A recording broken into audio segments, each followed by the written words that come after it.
The question: in radioactivity, number of nuclei of two radioactive substances 1 and 2 are shown in figure. Match the following. So बच्चों हमें given है y axis पर the number of nuclei present at any time और x axis पर given है हमें time. सो हमें given है दो रेडियो एक्टिव सब्सटेंसेस जिनको कि 1 एंड 2 नाम से मेंशन किया गया है. अब बच्चों यहाँ पर अगर हम y एक्सिस पर चेक करें तो एट t इक्वल्स टू 0 हम देख सकते हैं कि this is the number of nuclei present for 1 initially and this is the number of nuclei present for 2 initially means at t equals to 0. सो बच्चों अब हमें बताना है सबसे पहले कि इनिशियल एक्टिविटी कौन से सब्सटेंस की हम क्या बोल सकते हैं. तो फर्स्ट ऑफ ऑल तो हम law of radioactive decay लगा दें, that is number of atoms present at any time is equal to number of atoms present initially e to the power minus lambda t. अब बच्चों जब दोनों sides को with respect to t differentiate करेंगे तो हमें मिल जाएगा initial activity. So this is n naught multiplied by minus lambda e to the power minus lambda t.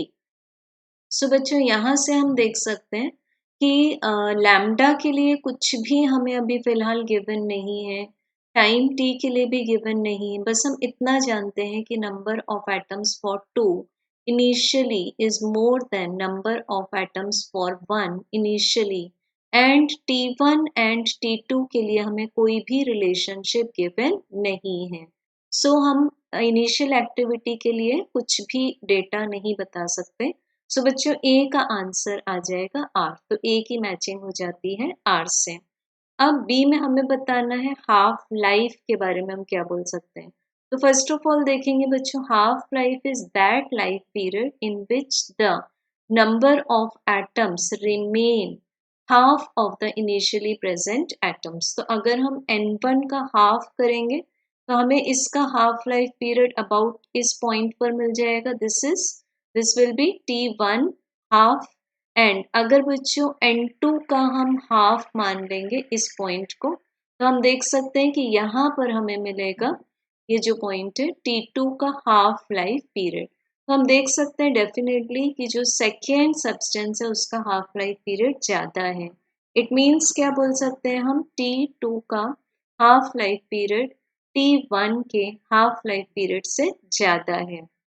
सो हमें बी एंट्री का आंसर क्या मिल जाएगा, Q, that half life of 2 is more.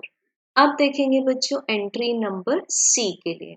Entry सी में हमें बताना है डिके कांस्टेंट जिसको कि हम एक्सप्रेस करते हैं 0.693 divided by half life period से. सो बच्चों अभी हमें decay constant half life period से कैसा मिल चुका है, इनवर्सली प्रोपोर्शनल मिल चुका है. सो अगर 2 का हाफ लाइफ पीरियड ज़्यादा है तो 2 का जो डिके कांस्टेंट होगा वो 1 से कम होगा. तो हम बोल सकते हैं कि decay constant of 1 is more.